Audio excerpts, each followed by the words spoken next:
কি ভাবছো আজকে মেয়েকে স্কুলে দিতে যাচ্ছি? না না, আজকে মেয়ের সাথে স্কুলে যাচ্ছি। ময়দানে আমার একটা বন্ধু অপেক্ষা করছে, তো তার সাথে দেখা হয়ে গেল। তো আজকে যাবো হচ্ছে কেনাকাটা করতে। কোথায় যাচ্ছি না যাচ্ছি সেটার জন্য পুরো ভিডিওটা তোমাদেরকে দেখতে হবে। তো কোথায় যাচ্ছি, তো চলো, বাসে উঠে পড়েছি দুই বন্ধু মিলে।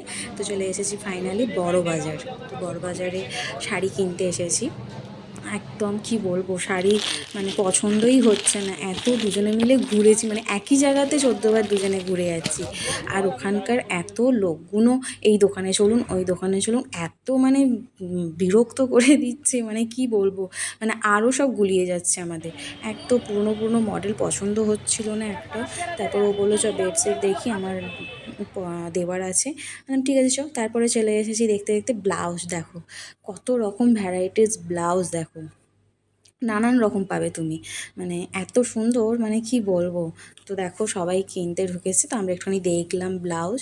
শাড়ি কেনা হয়নি তো ব্লাউজ কি কিনবো বলো। আর এখানে দেখো ওয়ান পিস সব ঝুলছে, তো আমার একটাও পছন্দ হচ্ছিল না। আবার দিন চলে গেছি শাড়ির মার্কেটে, কিন্তু এই রকম শাড়িগুলো দেখো, বেশ একটু সোভার টাইপের শাড়ি খুঁজছিলাম, বাট একটুও দেখতে পাইনি। অনেক জায়গায় ঢুকেছি, দেখেছি, বাট একটুও চোখে লাগার মতন নয়। বেশ একটু সোভার, বেশ দেখতে লাগবে সুন্দর। তারপর মায়ের জন্য কিনতে গেছিলাম, ও গেছিল ওর মায়ের জন্য কিনতে, বাট সেই রকম যেন মনে হচ্ছে পছন্দ হচ্ছে না, তার থেকে যেন মনে হচ্ছে আমাদের হাওড়া ময়দান অনেক ভালো। দেখো সেই একই রকম শাড়ি, বাট নতুনত্ব কিছু ডিজাইনের আমি কিছু দেখলাম না। তো সবাই জানো ওখানকার বলছে শান্তিপুরে চলে যান, ওখানে ভালো ভালো পাবেন, ওখানে আরও কম দামে পাবেন ওখানকার লোকগুলো।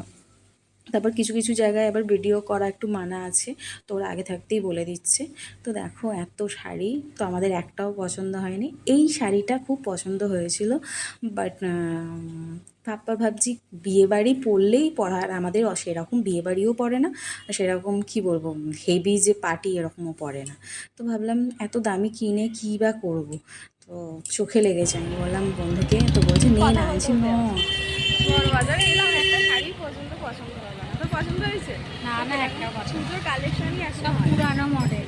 তারপরে বাসে করে আবার দুজনে মিলে উঠে চলে এলাম ময়দানে। কি বলো তো, আমাদের ময়দানটাই মনে হয় বেশ ভালো, ওখানেই মনে হবে ভালো। আর দেখো বাইরে থেকে তোমাদের আকাশটা দেখাচ্ছি কি সুন্দর লাগছে। আর আমি জানো ছাতা নিয়ে যেতে ভুলে গেছি, ঠাকুরকে বারবার ডাকছি যেন বৃষ্টি যেন না হোস। কি রোদ্দুর উঠেছিল কালকে। তো দুজনে মিলে ছাতা মাথায় দিয়ে চলে এসেছি ময়দানে এবার।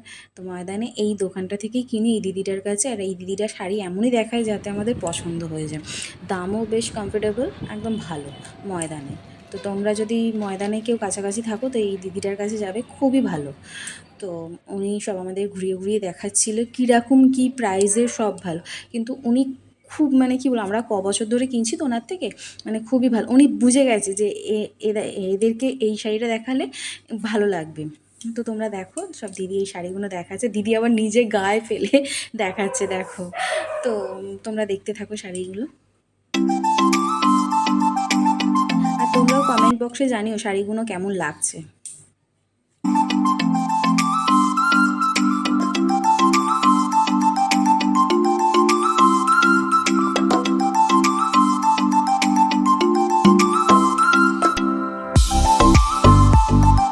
তারপরে ফাইনালি আমি টোটোয় উঠে পড়লাম, ওর বাড়ি চলে গেল, আমি আমার বাড়িতে রওনা। টোটো থেকে নেমে রামতলা থেকে তারপর হাঁটতে হাঁটতে চলে এলাম। তো কেমন লাগলো আজকে ভিডিওটা সবাই কমেন্ট করে জানিও, আর ভালো লাগলে অবশ্যই লাইক কমেন্ট শেয়ার করে দিও।